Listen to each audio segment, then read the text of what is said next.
Hello student, आज हम लोग पढ़ेंगे अधिगम। नया टॉपिक शुरू करेंगे। अधिगम अधिगम दो शब्दों से मिलकर बना है, अधि प्लस गम।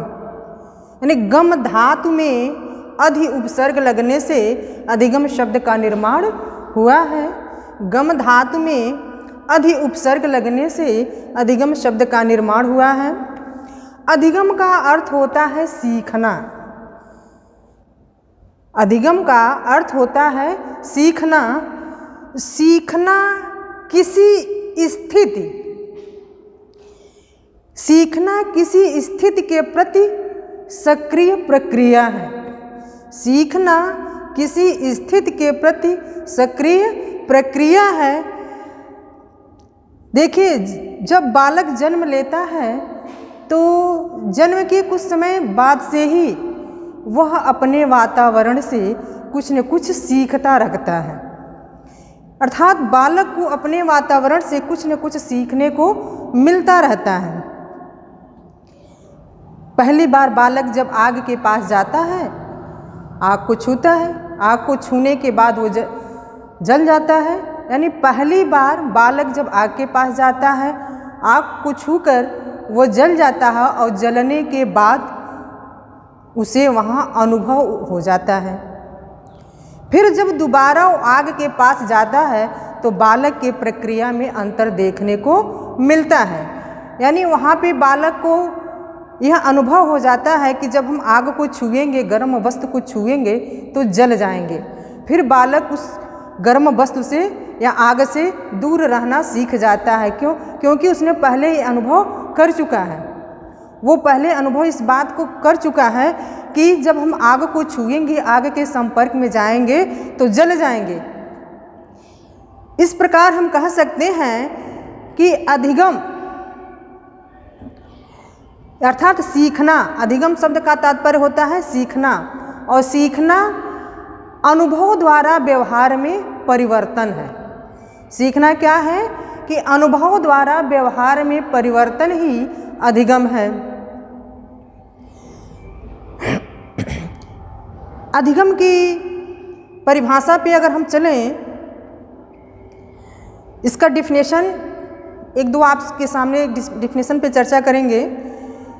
स्किनर ने कहा है कि सीखना व्यवहार के उत्तरोत्तर, स्किनर महोदय ने कहा है कि सीखना व्यवहार के उत्तरोत्तर सामंजस्य की प्रक्रिया है। स्किनर महोदय एक व्यवहारवादी थे। इन्होंने अधिगम की परिभाषा को स्पष्ट करते हुए कहा है कि सीखना व्यवहार में उत्तरोत्तर सामंजस्य की प्रक्रिया है। दूसरी परिभाषा पे हम जाएंगे क्रो एवं क्रो के अनुसार। क्रो एंड क्रो ने कहा है आदतों, ज्ञान एवं अभिवृत्तियों का अर्जन ही अधिगम है।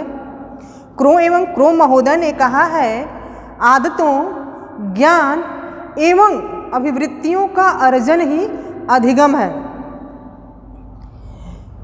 तीसरी परिभाषा पर अगर हम जाएं, तीसरी परिभाषा गिलफोर्ड के अनुसार, गिलफोर्ड महोदय ने कहा है, अधिगम की परिभाषा देते हुए गिलफोर्ड महोदय ने कहा है कि व्यवहार के कारण व्यवहार में आया कोई भी परिवर्तन अधिगम है।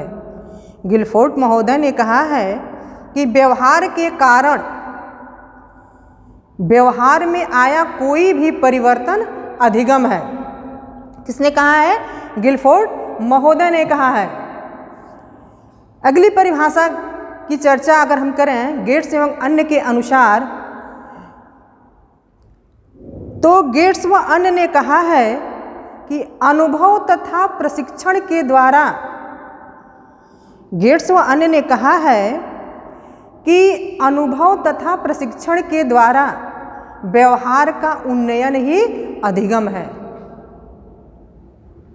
गेट्स व अन्य ने कहा है कि अनुभव तथा प्रशिक्षण के द्वारा, अनुभव और प्रशिक्षण के द्वारा व्यवहार का उन्नयन ही अधिगम है। किसने कहा है? गेट्स व अन्य ने कहा है। स्किनर महोदय ने कहा है कि सीखना व्यवहार में उत्तरोत्तर सामंजस्य की प्रक्रिया है।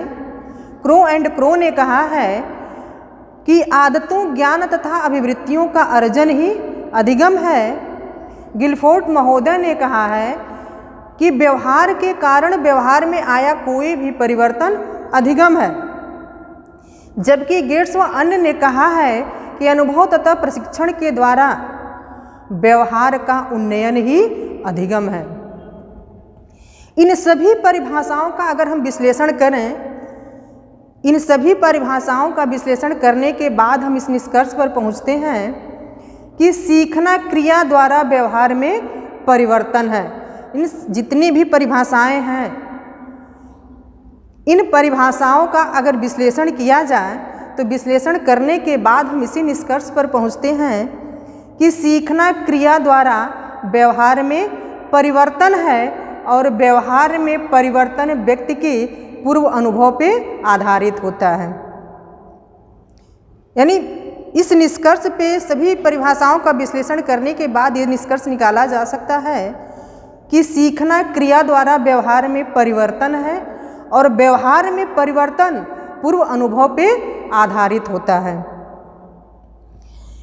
यानी सीखना अनुभव द्वारा व्यवहार में परिवर्तन है। इस प्रकार जहाँ तक उम्मीद है हमें आज का वीडियो आप सभी को समझ में आ गया होगा। आज के लिए बस इतना ही। वीडियो अगर पसंद आया होगा तो चैनल को लाइक करें, सब्सक्राइब करें एंड शेयर करें। धन्यवाद।